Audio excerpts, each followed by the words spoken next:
Apéro spécial Miami Heat. Miami Vice, Miami Heat, la Heat culture. Eh ben, la Heat culture, elle est au bout du balai des Cavs là. Sur le papier, il y avait une vraie différence entre ces deux équipes. On en a parlé quand on a fait la preview. Non, mais attends, c'est toujours intéressant de voir. Sur le papier, il y avait une vraie différence. Bon, bah, sur le terrain, elle est encore plus grande limite que sur le papier. C'est vrai, hein?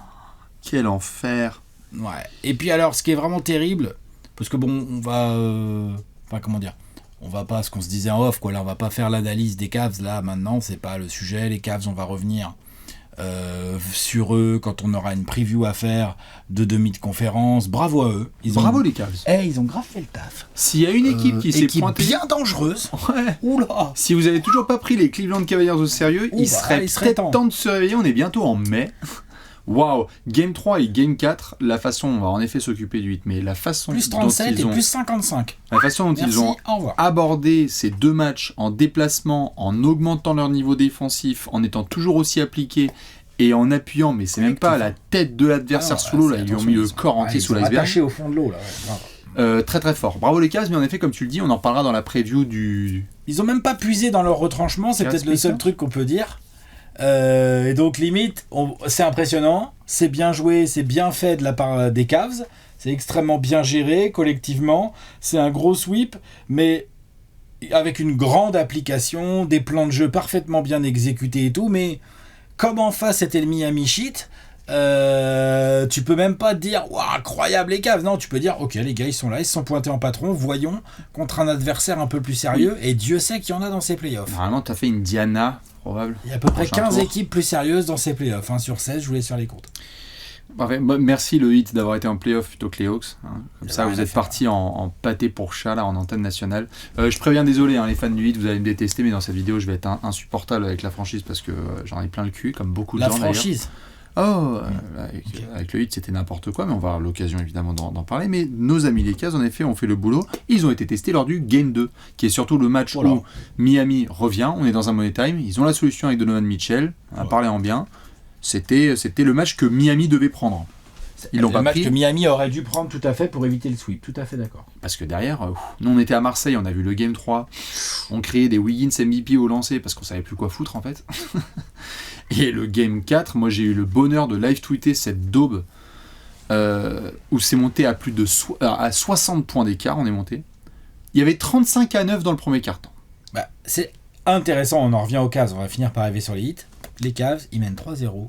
Match 4 à Miami, ils arrivent et tu sais quoi ? On va les tabasser d'entrée de match parce que comme cette équipe n'a pas de mental, et ça on va reparler par rapport à la Heat culture, mais comme cette équipe n'a pas de mental et qui sont largement menés, si on leur met un peu la tête sous l'eau en début de match, ils reviendront jamais. C'est exactement ce qui s'est passé. Absolument. Et on jouera même pas Darius Garland. Exactement, Darius Garland, pas de match 3, pas de match 4. Repose-toi tranquillou mon Darius. Il a fait la flûte sur Tyler Hero, genre ouais c'est bon, faut le cibler. Tyler Hero il a fait mon gars, on va voir ce qu'on va bien voir. Ouais, bah on a vu Tyler Hero. Putain. Saison très belle de Tyler, mais alors putain que c'était dur. Ouh là là là là, il y a eu un bon match là dans cette série.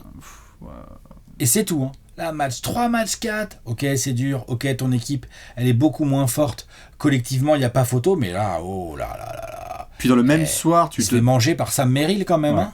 Dans le même soir, tu te tapes Jimmy Butler qui tabasse les Rockets dans le Money Time, plus tu te prends plus 60 à la maison. Il y a des soirées qui sont bien faites quand même. Putain. C'est d'une violence. Et Jimmy Butler qui, après en interview en antenne nationale, dit « J'ai retrouvé ma joie de vivre sur les parquets ». Alors que tu as des grands screens de 137 à 77 qui tournent sur le vois pendant son échauffement, il est là, il applaudit et tout. Enfin bref, non, bien sûr. Il y a de la rancœur. Tout à fait. Et on va en parler, puisque la saison du Heat est terminée, hein, avec officiellement le plus grand écart de points sur une série de playoffs, hein, plus 122. Magnifique. Et avec donc cet extraordinaire plus 92 sur les deux derniers matchs. 37 et 55. 92, tout à fait. Putain, la violence. C'est-à-dire que 37 déjà c'est pilule, hein. Mais 55 c'est doublette. Hein. C'est chaud. On va vous mettre un petit plus 50% là. Et puis bon bah enfin il y a rien qui va, c'est-à-dire que bon Tyler Hero là ça s'embrouille par médias interposés avec Garland et tout, mais moi je m'attendais à ce que Tyler Hero derrière il joue de manière convenable, de manière honnête. Bon ok, un peu comme le All-Star qu'il est devenu cette saison. Ah vache. Non, il s'est fait méchamment. C'est chaud. Une bonne partie de la série dont le finish. Bam Adebayo qui est quand même censé représenter aussi des bons piliers de la hate culture et de cette franchise qui n'est pas du tout dans cette série. Hein. Il a fait un bon premier match, mais après sur le reste, franchement on a vu le match ensemble. Alex, c'est le seul qui surnage un poil. Hein, ouais, mais il y a eu des passes qui sont envoyées dans le public. Il fait pas la bonne série, mais c'est pas le premier gars que j'irais pointer en termes de prestations sur le terrain. Moi. Tout à fait, mais ce sont les leaders, et on va peut-être en parler. Parce que Héros et Adebayo... c'est ça, c'est le problème. C'est que Héros, dans le meilleur des cas, c'est une troisième option d'équipe qui va loin. Et voilà, je suis poli. Et Bam n'est pas un franchise player à proprement parler. Absolument. On le sait. Et j'ai l'impression que parfois, il n'y a que Pat Riley qui le sait pas, limite, tu sais. Non, mais genre, c'est quand même chelou. Donc, ça fait un moment qu'on dit, parce que je te vois venir, tu vas critiquer la franchise du 8, tout ça, mais moi aussi, je vais être d'accord sur le fond de ce que j'imagine que tu vas dire, quoi. Là, c'est un peu la goutte d'eau, énorme goutte d'eau, quoi, hein, qui fait déborder vraiment le vase, parce que ça fait un peu trop longtemps qu'il n'y a que des bouts de ficelle. Ça se trouve, Spoelstra, il va se casser, là, hein. Ça se trouve, Spoelstra, on a ras le cul, là. C'est quoi, on a un des meilleurs coachs de tous les temps, et en fait, il est obligé de devoir composer des grands plats Michelin alors qu'il a fait ses courses chez Aldi. C'est un peu compliqué, quand même. C'est un peu compliqué, quand même, c'est relou. Et no disrespect envers les mecs qui sont dit. Je sais que no disrespect envers Aldi. No disrespect, mais tu sais vraiment le truc de. Je veux pas manquer de respect, mais. Mais suivi d'un manque de respect, c'est sûr. Mais clairement, je veux dire. C'est dur. Spoelstra. Ça fait combien de temps qu'il est le coach en chef là de 2009, 2008, 2009. Ça fait 15-16 ans. Quoi. Bien sûr, un des meilleurs coachs de tous les temps. 15-16 ans. Finale. Il a connu beaucoup de choses différentes. On l'a souvent loué pour ce qu'il arrive à faire avec 3 bouts de ficelle. On peut pas dire qu'il soit irréprochable ces derniers temps, c'est pas vraiment le sujet. Même là sur la série. C'est juste qu'on peut reconnaître que par contre il a que 3 bouts de ficelle. Par contre, ça c'est sûr. Ça commence à faire chier, et en fait, tout à fait, on va pouvoir... Davion Mitchell, meneur titulaire, enfin, pardon, vas-y, excuse-moi. Bah non, mais... Vénère, non, mais tout à fait, c'est pour ça que je t'ai dit, tu vois, que sur cette vidéo, on allait s'embrouiller. Et c'est d'ailleurs le moment de faire un public service announcement, un message d'intérêt public pour nos amis fans du 8. On vous attend dans la section commentaires. Ceci est un espace public dans lequel vous pouvez exprimer, 1, vos frustrations, et 2, c'est quoi la suite ? Parce que Miami, là... On part du principe suivant. Ils avaient été en finale NBA, ils avaient été en finale de conférence, ils ont été sortis par la suite de manière tout à fait ludique par des équipes un peu plus compétentes, notamment les Celtics l'année dernière, où on a entendu Jimmy Butler nous dire que si j'étais là, il y en aurait eu... Ça aurait été différent, quoi. Je suis pas sûr que là, contre les Cavs, Jimmy Butler, oui, il aurait peut-être permis au Heat d'en prendre un, mais ou... Bon. Ça aurait été différent. Peut-être 2, j'en sais rien, mais franchement, ça aurait été différent. Mais franchement, les Cavs avaient une grosse marge. Au cours de la saison, tu te retrouves dans un transfert où, désolé, c'est comme ça, on est en fin de contrat bientôt de Jimmy Butler, où tu perds de manière vraiment conséquente ce transfert. Hein, je pense que là, on est bon. Oui, mais ça, on savait qu'ils allaient perdre le transfert. Tout à fait, mais là, ça se voit bien fort. Bien, mais genre bien puissamment. Tu prends Andrew Wiggins ? Non. Voilà, comme ça, c'est dit très clairement. Et en fait...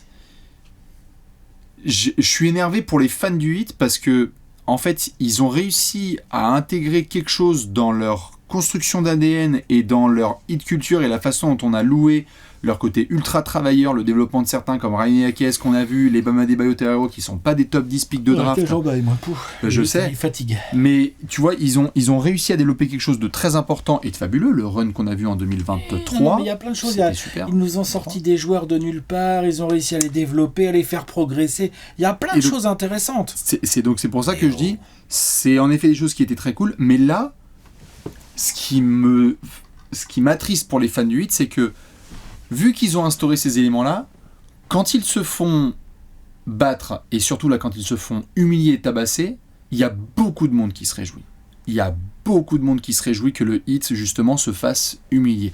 Parce qu'il y a eu aussi l'aspect, on travaille plus dur, on est meilleur collectivement, on va mieux défendre. Donc là, il y a beaucoup de gens qui voient le corps gisant par terre là du 8 et qui piétinent dessus. Il y a eu, là, c'est un défilé de punchline sur Miami. Ce qui m'emmerde pour les fans, ce qui m'emmerde pour la franchise. Et comme l'a dit Spoelstra, c'est un gros coup d'humiliation et d'humilité pour eux de comprendre où est-ce qu'ils en sont, parce que ils sont pas du tout proches de l'élite, là. Mais alors pas du tout. Je suis d'accord. Et ce n'est pas la situation actuelle qui va nous faire croire qu'ils vont pouvoir, soudainement, appeler les Bucks, allô, on va aller récupérer Yanis cet été. Yanis, il regarde le hit, il dit, moi je vais pas là-bas, les gars, vous êtes des fous. Ou alors j'ai pas le choix, mais putain, ça se fait trader, quoi. Oui, bah oui, puisqu'il est pas en fin de John contrat en Horst, soi. il va faire une Nico Harrison, comme on dit dans le jargon maintenant. Je sais pas, mais comment est-ce que tu fais si t'es le hit? Parce que, à la limite, à la différence de certaines franchises dont on ne parlera pas dans cet apéro, tu n'as pas non plus perdu tous tes pics de draft. Ils en ont encore. Ah non, et puis attends, ils ont des vrais assets. Quand tu regardes les contrats du hit, t'as tout un tas de joueurs qui peuvent tout à fait être tradés avec des contrats ou finissants, ou plus très longs, ou c'est pas trop cher, et tout, ils ont plein d'assets. Ah non, mais c'est même ça qui rend fou, c'est que t'as des assets, ça fait un petit moment que le hit fait du travail tout à fait honnête pour avoir des assets. Sauf que ils en font rien de ces assets. Je suis désolé. Là, on se retrouve en play-off avec Davion Mitchell titulaire, avec des minutes assez conséquentes pour des types comme Pelle Larsson ou Nikola Jovic, qui sont des joueurs sûrement intéressants, mais À ce niveau-là. ça doit pas jouer 25 minutes par match en play-off contre une équipe qui a gagné 64 matchs. Ou 60, oui, c'est ça, les Cavs. Bon, bref, tu vois, c'est ça le vrai sujet. Moi, ce qui me travaille, et on en arrive gentiment à Pat Riley, c'est que c'est bien d'être le parrain, de se mettre les cheveux en arrière, tout ça, mais il y a un moment donné où là, Pat Riley, on en avait parlé il n'y a pas si longtemps. On se demandait s'il fallait pas qu'il passe la main ou quoi, ou ce qu'allait se passer pour l'avenir du hit. Mais concrètement, cette humiliation, elle est en grande partie pour lui. Pour le fruit de son travail, qui n'a pas été bon et qui n'a pas été bien fait avec lui et son staff, tout à fait. Parce lui, il représente le front office, il n'est pas tout seul. Hein. Ils sont 20 derrière, je sais, je l'ai l'affaire. Mais quand même. Tout à fait. Les quelques temps forts qui ont eu lieu autour de Pat Riley sont sur cette signature de Jimmy Butler, qui est un sign and trade, mais ça fait 6 ans avec nos amis de Philadelphie, si je dis pas de bêtises. Oui. C'était en échange de George Richardson et tout ça. Ils ont préféré garder Tobias Harris, c'est un autre sujet ça. Et ça s'est plutôt bien passé pour le hit, c'était un coup d'éclat. Il y a eu les drafts et en effet de Bam Adebayo et Tyler Herro qui sont des produits formés sur place où ça s'est plutôt bien passé, bravo là-dessus. Je peux comprendre le fait d'avoir laissé passer certains trains par hésitation, type on ne sait pas trop si Donovan Mitchell vaut tant ou Damian Lillard vaut tant ou d'autres garçons valent tant. On aurait pu se mettre sur Kevin Durant, mais finalement Kevin Durant c'est plutôt aller chez toi et donc les Suns ont subtilisé la chose. Bon, tu laisses passer des trains. Il y a un moment où il faut se retourner aussi et se dire bon, les trains commencent à passer et puis en fait tu te retournes et à un moment tu te fais péter la gueule devant une franchise qui elle a fait d'autres choix, les Cleveland Cavaliers, et qui dit bah ouais mais les gars c'est la NBA. En fait après-demain ça va trop vite et avant-hier c'était déjà il y a 1 an. Mais tout à fait, et c'est là je te dis ouais on peut comprendre, bah non en fait, non. Ils ont laissé passer trop de trains, ils n'ont pas eu le courage de faire certains coups, et peut-être que ça n'aurait pas été des bons coups. Mais là, de toute façon, c'était un mauvais coup ce qu'ils ont fait. Le fait de ne pas trop bouger, de ne pas monter. Donc là, ils vont se retrouver, de ne pas monter, tu vois, sur les gros trades. Là, ils vont se retrouver. Là, ils sont dans une situation assez inconfortable. C'est-à-dire que l'effectif, là, ça y est, c'est clair, c'est net, c'est précis. Il n'y a pas à tortiller du cul. C'est pas une équipe élite. Pas du tout. C'est une équipe qui a gagné que 37 matchs, je le rappelle, qui était que 10e de l'Est cette saison. Alors, elle aurait pu faire peut-être un petit peu mieux en régulière et tout, mais en fait, en gros, ils étaient dans le range des Hawks et des Bulls. Je les mets même pas du tout dans le range du Magic, puisque le Magic a subi énormément de blessures sur des joueurs très importants cette saison. Beaucoup de matchs ratés par Banchero, par Franz Wagner, pas de Jalen Suggs, Mo Wagner et tout. Donc, et ils ont quand même fini avec 41-41, je crois.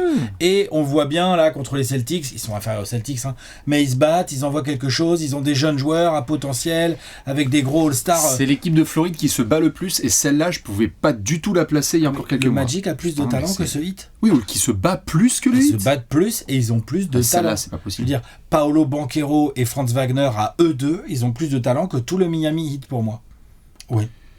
Plus de potentiel, ils sont plus jeunes. Offensivement, ils proposent des choses incroyables. Ouais. Non, j'entends. Moi, je trouve ça limité. Moi, je suis déçu. Et je parle pas forcément de Tyler Herro ou de Bam Adebayo là. Bon, Tyler Herro, oui, c'est game 3, game 4, c'est quand même un gros chiage en règle. On en reparlera. Mais il fait une belle saison. Il fait une belle saison et il se chie sur ce premier tour de playoff, fait que 1 match sur 4 qui est bon et les 2 derniers sont vraiment dégueulasses. Mais voilà, ok. Et Bam Adebayo, il a montré des gros progrès ces dernières. Mais concrètement. C'est pas une bonne saison d'Adebayo. Ouais, et puis surtout, genre, Bam Adebayo, on en a déjà parlé, on a classé les pivots, machin. Bon, on n'était peut-être pas d'accord tout à fait sur le fond, mais grosso modo, il est un peu à son plafond, Bam Adebayo, là. Oui. C'est en ce sens-là où je dis que le Magic à mon avis, a plus de talent et de potentiel parce que Franz Wagner et Banchero, ils sont tout jeunes. Franz Wagner et Banchero, ça se trouve, les deux joueurs sont des meilleurs joueurs que Bam Adebayo dans pas longtemps, tu vois. Et que Tyler Herro. Bon, je trouve que la distance n'est pas énorme. Je vois ce que tu veux dire. Je dis pas qu'il y a une distance énorme, je dis ce qui est fou. On critique souvent le niveau de talent offensif du Magic. Bah, moi, je pense meilleur que le Heat, quoi. Oui. Moi, ça me frappe que le Magic soit l'équipe qui joue le plus dur de Floride et qu'en effet, sur le développement de talent, limite, je les regarde, tu leur mets des maillots du Heat, t'as l'impression que c'est limite Heat culture, en fait, le Magic, parce qu'ils se défensent bien et que tu te dis, on va y aller avec des KCP et compagnie et Wendell Carter qui vont se battre. Donc, moi, ça me frappe parce que normalement, c'est quelque chose qui est ancré dans ce qui se passe à Miami. Tu as des garçons sur lesquels tu peux essayer de compter. Bam Adebayo a dit, moi je connais le gars avec les cheveux argentés plaqués en arrière, il va y avoir du mouvement cet été. A lot of changes. Oui, mais lesquels Parce que j'ai posé la question au poteau du 8 qui était en train de se prendre une gifle en 4K en antenne nationale. Alors, c'est quoi la suite ? Donc il y en a plein qui ont lancé ce qu'on appelle le G-Word, Yanis. C'est-à-dire, c'est parti Yanis, on va aller le récupérer, on va mettre un package, on garde juste Spoelstra et Tyler Herro et on va faire Adebayo plus machin, plus bidule, plus chouette, plus des pics. Je suis pas sûr que les Bucks soient si chauds. Et quand bien même tu fais ça, c'est une extraordinaire base. Moi, je rêverais que Spoelstra puisse coacher un joueur comme Giannis Antetokounmpo, tout à fait. Bien sûr, mais en fait, je ne veux pas démarrer la saison prochaine avec une preview dans laquelle on va juste répéter les mêmes conneries. Ça va jouer dur, leur attaque va être vitef. On va avoir une surprise de quelqu'un, et lorsque ça va commencer à affronter des équipes talentueuses, on va se rendre compte qu'il n'est pas assez fourni en matos Eric Spoelstra. J'en ai plein le cul, ça fait des années qu'on dit la même phrase sur cette chaîne, j'aimerais que ça change. Donc c'est comment il faut s'y prendre, c'est quoi le plan ? C'est quoi ? Qu'est-ce qu'il faut faire ? Est-ce que tu pars en mode un peu... Est-ce qu'il faut forcément aller sur une superstar directe ? Est-ce qu'il faut pas d'abord travailler un peu plus le fond, la base ? Genre il y a trop de joueurs pas assez forts là, je trouve moi. Oui. C'est bien, mais il y a trop de joueurs pas assez forts. Alors déjà, première chose, il faut se remettre en question. Ça veut dire que les personnes qui sont à la direction, au lieu de juste bomber le torse et se dire « nous c'est bon, de toute façon on a raison, ça va bien se passer », il faut se remettre en question. C'est-à-dire que certains choix qui ont été faits sont nuls à chier. Terry Rozier. Lève ta main si t'es content du trade de Terry Rozier. Oui, non, je lève pas la main, tu vois. Par exemple, lève ta main si tu sens que le timing de la gestion du dossier Jimmy Butler a bien été géré. Non, effectivement, c'est mal géré. Après, c'est pas forcément le dossier sur lequel je les tabasserai plus. Non, tout à fait. Mais oui, il est pas très bien géré. C'est un ensemble, ok. Donc certains choix qui ont été faits, tu peux commencer à faire une liste et de dire, bon, il faudrait peut-être qu'on se remette un petit peu en question, que par rapport à notre manière de réfléchir et travailler, on fait les choses différemment. Il y a des franchises comme ça, elles se remettent en question, elles disent, voilà, on va essayer de fonctionner un peu différemment, parce que même si ça peut nous mener vers des positions risquées, mieux vaut prendre des risques et jouer un jour le titre que d'être une équipe. Je suis d'accord à fond avec toi. C'est le vrai problème, c'est ça. C'est genre, c'est bien beau d'être pas Riley, mais prends des risques, mon gars. Montre-nous que t'as du flair et du courage. Let's go. Regarde ce que font. Il y a d'autres GM, on les a critiqués à des moments et après on est obligé de reconnaître et tout. Horrible, c'est-à-dire. J'allais sortir un exemple horrible, mais putain, il y a un an, on regardait Nick Harrison et on se disait, le gars, il a pris Kyrie Irving, il est reparti avec Daniel Gafford, PJ Washington, il a fait une construction monumentale autour de Lucas. Aujourd'hui, Nick Harrison, c'est voilà. Bon, c'est passé. Après, mais bientôt, on va nous expliquer qu'il a raison, ça tourne vite la NBA. Tout à fait. Mais les risques qui étaient pris à l'époque étaient les bons. Quand on a vu la construction des Mavs. Déjà prendre des risques, c'est déjà mieux que le statu quo, je pense, en NBA actuel. Je ne pense pas que le côté gestion un peu père de famille, sans trop de risques, et non, quand même, on va pas lâcher Tyler Herro pour avoir Damian Lillard, et on va pas lâcher... Mais Brad Stevens a lâché Marcus Smart pour essayer d'aller chercher du Jrue et du Kristaps Porzingis, et aujourd'hui ils ont une bannière en plus. Quand il a senti que ça commençait à être n'importe quoi avec ses joueurs et tout, ça y est, il n'y a plus Kevin Durant, il n'y a plus James Harden, il n'y a plus Kyrie, il est en reconstruction, mais il a une branlée de pique, et puis tu peux être sûr que moi, je suis Giannis Antetokounmpo, j'ai l'offre, j'ai les Bucks qui ont une très belle offre du Heat et une très belle offre de Brooklyn, et j'hésite. Bien sûr. C'est pas normal. Non, c'est pas normal parce que les Nets sont loin du compte, mais je suis le clan Antetokounmpo. Je regarde les deux hommes, je suis attends. En plus, New York, j'aime bien. En plus, je vais pouvoir voilà, tu vois. Jean-Yves Fernandez, on aime bien. Jean-Yves Fernandez, très bon coach. Ah, puis il y a des jeunes joueurs. Ah, puis il y a pas mal d'autres assets. Ah, puis j'ai eu Sean Marks au téléphone.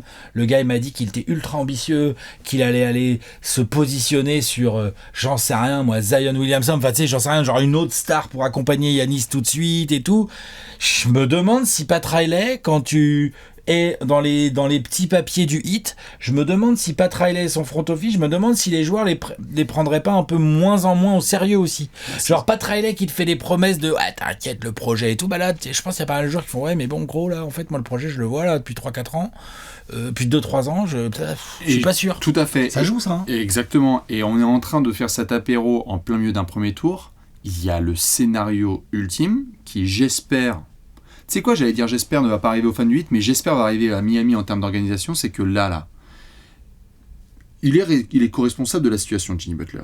De la fin de cette histoire avec le hit et la façon dont ça s'est passé. Il est très fort pour pourrir les choses. Ça s'est mal passé. Ciao, bye. C'est pour ça que je te dis tout à l'heure, je te disais, c'est pas le dossier que je mettrais en premier à leur reprocher. Parce qu'on sait que Butler est pas évident à gérer. Par contre, si ça se passe bien pour Golden State, qu'ils vont loin avec Pepper, qui est en train de nous faire un premier tour, c'est le meilleur joueur de la série de playoffs entre 2 et 7 à l'ouest. Autre chose que... bref. Ça veut dire quoi ? Ça veut dire qu'en fait, on a raidé en fait, un joueur de level vraiment All-Star, Superstar Playoff qui nous a emmené le plus loin possible et fatigué dans la bulle et en 2023. Et ils sont allés en finale 2 fois, tout à fait. Donc ça a fait le boulot. Mais derrière Jimmy Butler, très bon choix de 2019 là-dessus. Mais sinon, il y a quoi d'autre ? C'est-à-dire qu'en gros, merci pour Jimmy Butler d'avoir fait ça. Mais en fait, en gros, s'il n'était pas là, où sont les bons choix qui sont faits autour ?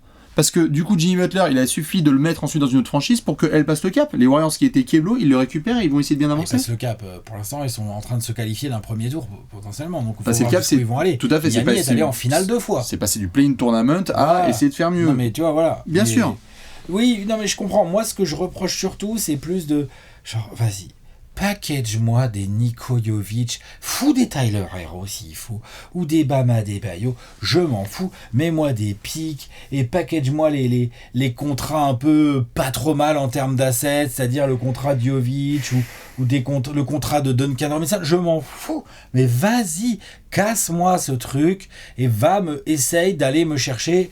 Ou tu pars dans la direction, on rase, on reconstruit, on cherche des pics, on retravaille. Je suis pas sûr que c'est tellement la mentalité hit, mais je pourrais l'accepter, moi je pourrais le comprendre. Ou alors, tu tentes des trucs.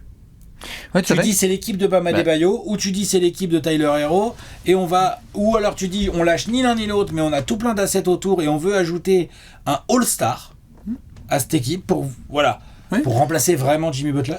Tout à fait. Voilà, c'est ça l'idée. Ouais, mais il faut que ça bouge là. Faut que ça bouge. Je pensais jamais poser cette question en 2025, mais j'en viens à la poser, et je vais te la poser Alex, et je pense que les fans du 8, j'ai hâte d'avoir votre réponse.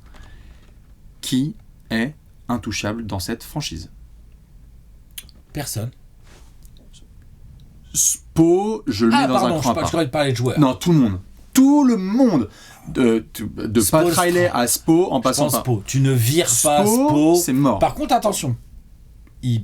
Là, la déclat qu'il a fait, là, il a parlé d'humiliation, machin, il va y avoir des réflexions et je pense qu'il va y avoir des discussions avec le front office, entre Spo et le front office, pour voir c'est quoi la suite, qu'est-ce qu'on fait, Spo, t'en penses quoi des joueurs. Je pense que Spo, il va dire, je sais pas, des mecs qui ont plus de talent, c'est possible ou c'est comment là ? C'est la NBA ici ou c'est la G-League ? Tu vois ? Voilà, et que je fais attention à ce qu'un mec comme ça commence pas à en avoir marre et dise, ok, vous savez quoi ? On s'est toujours kiffé, je vous ai donné 16 ans, vous m'avez donné beaucoup également, vous m'avez donné ma chance, j'ai monté tous les échelons. Le mec, faut rappeler qu'il était genre assistant vidéo. Hein. Bien sûr. Tu vois, donc il vient de loin et c'est un grand coach.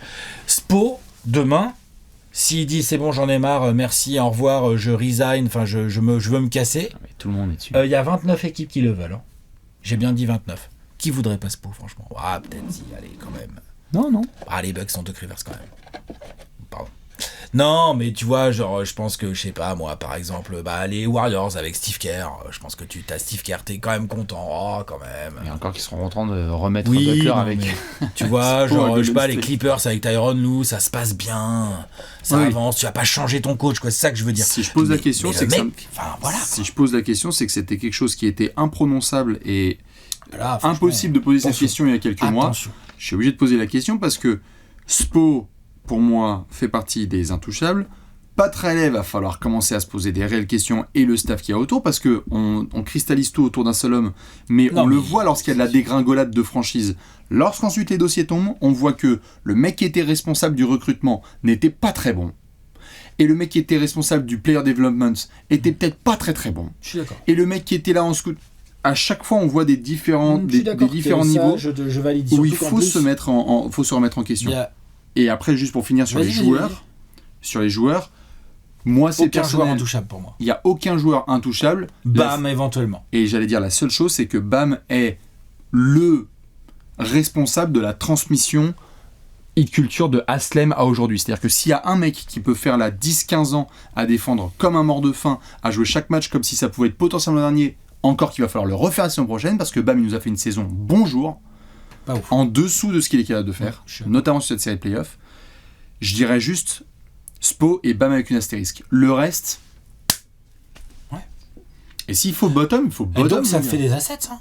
Tu peux ou essayer de monter des trucs pour faire venir des joueurs plus forts, ou tu peux dire, tu sais quoi, Nick, on y va, c'est parti. On prend des pics, on prend des jeunes joueurs à potentiel, et on retravaille. Si Bam et Spo sont d'accord, ça s'envisage. Et j'ai bien dit, si Bam et Spo sont d'accord. Il y a peut-être un moment, c'est pour ça que je parle de Spoelstra, il y a peut-être un moment où Spoelstra va dire, ah, c'est bon, non, j'en ai marre, j'ai pas envie. J'ai pas envie de reconstruire. Là, voilà, il y a je ne sais quelle équipe, il y a New York qui me propose les rênes des Knicks. Merci, mais au revoir. Voilà, j'ai dit au hasard. Hein.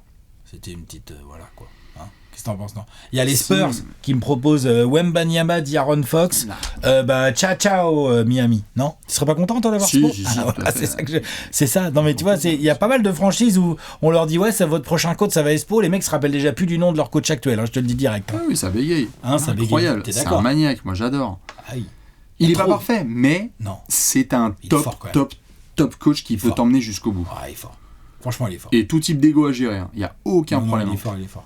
C'est quoi, même les Celtics ou des équipes trop fortes comme ça, elles peuvent réfléchir, quoi. Elles peuvent se dire, non, on vient de faire le back-to-back, mais bon, c'est vrai que... Un petit cran en plus, là, ce serait pas... Non, mais voilà, après, honnêtement, je sais pas où me positionner, dans le sens où...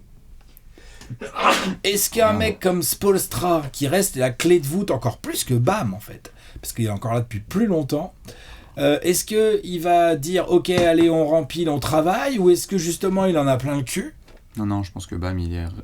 Non, je parle des Spo. Ah, de Spo ? Encore plus que Bam, c'est encore plus lui. Il est là depuis plus longtemps que Bam.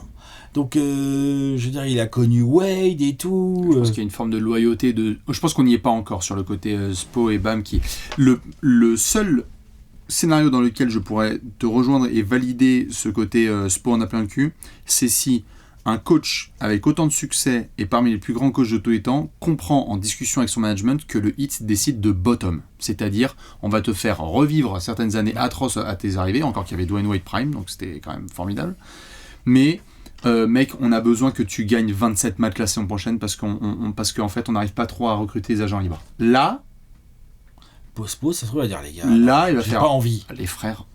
Après, il peut dire aussi, ça me va, j'ai tout, j'ai ma famille, j'ai mon truc, mon machin, je suis installé en Floride. J'en sais rien, moi, et dire, ok, on y va, je vous suis jusqu'à la mort, on reconstruit ensemble, et puis on verra dans 4 ans si on a une vraie équipe. Peut-être.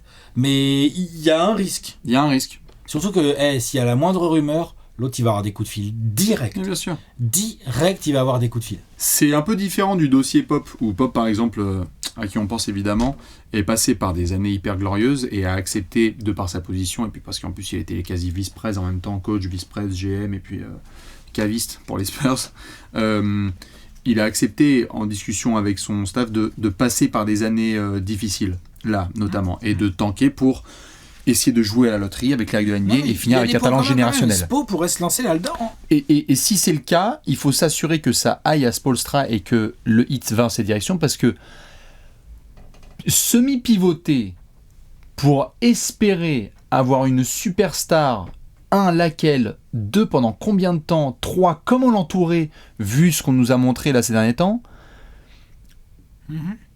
En fait, j'ai déjà, je suis désolé, hein, mais j'ai déjà mal au crâne des 30 prévus en 30 jours avec « Salut, on est à Miami, tu me pousses la chansonnette sur Will Smith. » Salut, on est en septembre, on va faire la preview du 8. Putain, t'as mis ta chemise à fleurs, je pousse la chansonnette de Will Smith, c'est génial. Et là, on dit « Bon alors Nick Nurse, nouveau coach du 8. » La question de la mort. Le 8 peut-il être top 15 attaque cette saison ?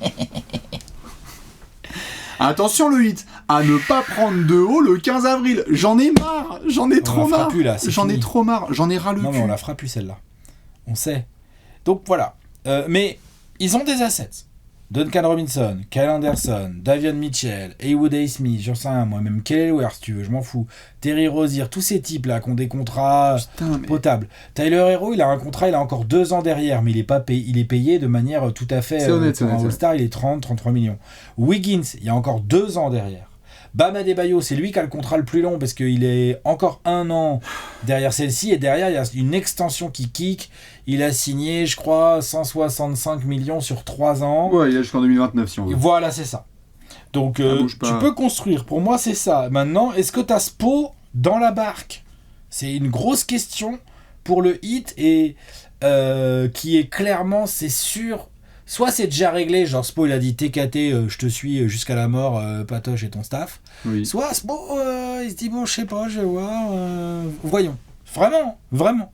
Je te donne quelques noms et tu me dis ce que t'en penses. Vas-y. Oui, non, pourquoi pas, blaire. Et les gens évidemment pareil. Ja Morant. C'est quoi comme nom ? C'est-à-dire, est-ce que tu veux faire en sorte de récupérer un gars comme ça s'il s'avère disponible ? Ja Morant, mais il va pas être disponible si. Très bien. Kevin Durant. Ouais, Kevin Durant, t'essayes bien sûr, il va certainement être disponible. Attention, il va vouloir des gros assets en échange, ne vous faites pas carotte. Hein.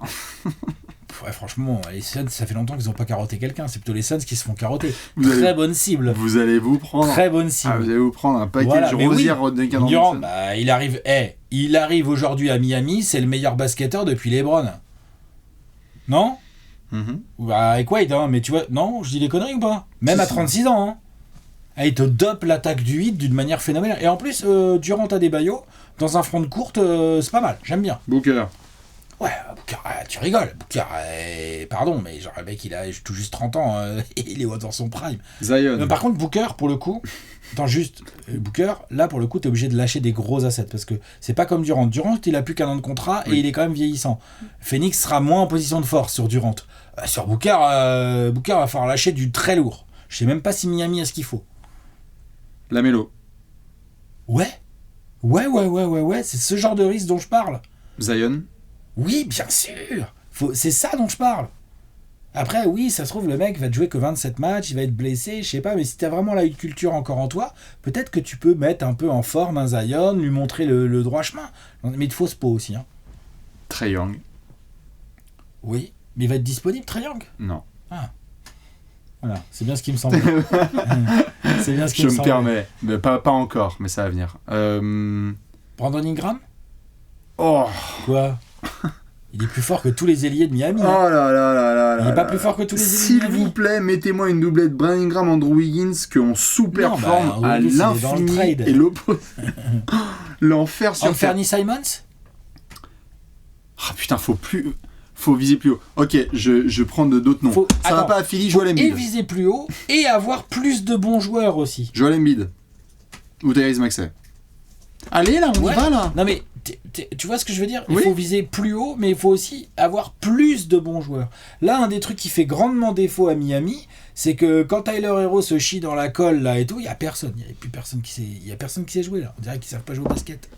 Davion Mitchell et Haywood Highsmith là, tous ces gars là qu'il y a autour, c'est compliqué quoi. Tu vois, il faut plus de bons joueurs. Lavine et DeRozan. Oui, bien sûr qu'il faut aller sur ce genre de gars. Il faut les ajouter par contre. Hein. Tu vois, il faut les avoir en plus de ce que tu as déjà. Jamal Murray. Jamal Murray, il n'est pas disponible. Mais non, tu vois, ils vont aller loin en playoff peut-être. Hein. Peut-être. C'est pas... Je serais pas aussi catégorique, mon cher. Jamal Murray, le problème, c'est qu'il a un contrat d'une telle taille qu'il faut trouver comment matcher. Mais pour le coup, ils ont les assets. Ils peuvent faire des cap fillers et tout. Ou sinon, Lillard. Pardon, trop tôt. Trop tôt. Beaucoup trop tôt. Paul George. Paul George. J'en ai plein le cul. Franchement, il vaut mieux aller sur KD dans ce cas-là. Hein. À contrat plus ou moins égal, je préfère KD quand même, non, pas toi ? KD, il est à peine plus vieux hein, que Paul George, si ? J'ai l'impression qu'on mettrait du PQ mouillé sur un trou dans le mur, quoi. Au moins, t'améliores l'attaque. Oui, c'est sûr. Et puis, Kumbaya, merci pour ces 18 mois de... Il y a une partie de moi qui a envie de voir Miami, au-delà de prendre des risques, accepter en fait de tourner une vraie page. Donc là. Tu veux quoi ? Tu veux un rebuild ? Tu veux un bouton rouge ? C'est une forme de pivotage où en fait tu gardes Spo et Adebayo et tu remets ton staff en question, le staff qui est au-dessus de Spoelstra, et tu vas faire en sorte de mieux entourer ce duo, qui pour moi, ce duo, sont deux gros éléments d'une moelle épinière, d'une colonne vertébrale qui peut aller chercher un titre. Ah, oui, Pas en tant que franchise player du coup Adebayo, on le sait très bien, mais un des meilleurs compléments pour un joueur qui veut aller jusqu'au bout. Ouais, je suis d'accord. Ça, je garde. Le reste autour, solde. Mais alors, solde, mais solde fort. Parce que sinon, tu vas te retrouver... Genre quoi, on s'est foutu de la gueule des Bulls, là, depuis quelques années, là. Les Bulls, on y va fort. Hein. Les Bulls, on y va, ça y va. Après, mid, ventre, mid. Parce qu'ils n'ont pas fait 2 finales dans les 5 dernières saisons, par contre. Ouais, tout à fait, par Que contre. je me souvienne. Hein. Tout à fait. Parce que Miami est comme ça, à notre décharge et à la décharge de tous les gens qui voyaient du Miami capable de faire mieux, c'est qu'ils nous ont montré qu'ils ont su faire aller mieux. en finale de conférence et en finale NBA, tout à fait. Par contre, si on commençait à voir cette saison, la précédente et la suivante, où en fait on veut être compétitif, tout de suite. On veut être compétitif, mais en fait on est encore 10e. Faut réagir. Parce que là, je vous teste pour une dernière question. Si je vous demande de me dessiner le logo d'une franchise au moment où je dis le mot suivant, Play-in Tournament, vous pensez à quelle franchise ? À Chicago. Non ? À égalité avec le Miami Heat, mon gars. Quand même. Ils sont imbattables là-dessus. Avec le Heat. Ouais, mais là, ils ont l'équipe pour le faire pendant quelques temps. Ouais. Je suis d'accord. Ils ont tous les jeunes. Mais franchement, ils ont tous les jeunes qu'il faut à potentiel play-in là. Tu vois, je rêve que le Heat ne soit pas au play-in l'année prochaine. Quelle va être la hauteur ? Est-ce que ce sera plus haut ? Est-ce que ce sera plus bas ? Quoi qu'il en soit, je veux que ce soit pas dans les places. 6 à 10 là, je vais péter un câble. Je te jure, je vais péter un câble. Si c'est 6, ça va. 7 à 10. C'est important les détails, hein, pas très laid. Hein ? Non, mais c'est sûr. Il y a du gros taf. Et là, effectivement, quelque part, c'est un mal pour un bien aussi de se faire tellement tabasser par les Cavs. Ah bah oui. Parce que ça les oblige. Tu vois, ils auraient perdu 4-2. On aurait dit, ils se sont bien battus, c'était moins fort. Et puis il y a le trade de Jimmy Butler, mais tu vas voir l'année prochaine. Non, là. Non, c'est la totale. Là, ça. Là, l'abcès est crevé fort, là. Bah j'espère, parce que Merci, si c'est Cleveland. passé ça. Merci Cleveland. Merci les Cavs. si ça vient de se passer. Et que ça réagit pas. Ah non, ça peut pas. Et qu'on est là, genre, bah non. Non, ça va réagir. Là, tu vois les déclarations de Bam Adebayo, tu vois la déclaration de Spoelstra, c'est sûr ça va bouger. Mais t'as pas vu les C'est sûr en interne ça va bouger vers du gros remue-ménage. T'as pas vu les vidéos des workouts de Davion Mitchell cet été ? Non, mais non, mais c'est sûr et certain. Je sais pas qui sera encore là, mais je pense qu'il y a beaucoup de monde qui va bouger cet été. Bah j'espère. Rendez-vous justement dans les prochaines semaines avec le Miami Heat pour savoir qui reste, qui s'en va. Dites-nous ce que vous en pensez. Les Cavs, merci pour cette démolition en antenne nationale. On a adoré, vraiment, ce film à caractère adulte, majeur. On se retrouve, les Cavs, bien évidemment, dans les previews de la ou des séries suivantes. Et puis le Heat, 30 previews en 30 jours. Ciao le Heat. À la prochaine. Preview, hein, bon été. Attention, parce que je sais pas quand est-ce qu'elles commenceront, mais attention, pas être en septembre. Le 8 en septembre. Bah, allez, on verra, en septembre. On verra. Ciao.